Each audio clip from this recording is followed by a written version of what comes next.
Solar-powered light. Kapag lumubog na ang araw sa kanluran, ito'y hudyat na ng pagsisimula ng kadiliman.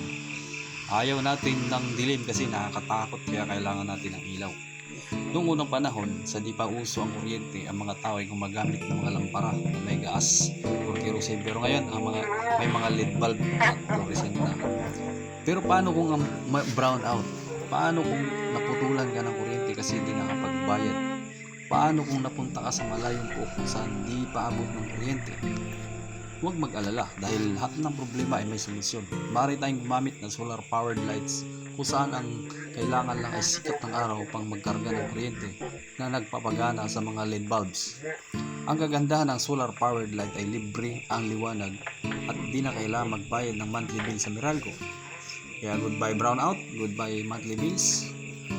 Ang sabi ng iba, baka mahal naman yan at di ko afford. Hindi po, mura lang yan. Katunayan, nabili lang namin ng 700 pesos. May kasama ng flashlight, 3 LED bulbs, at nakakapag-charge ka pa ng mobile phones. This is June from Survival Homestead PH.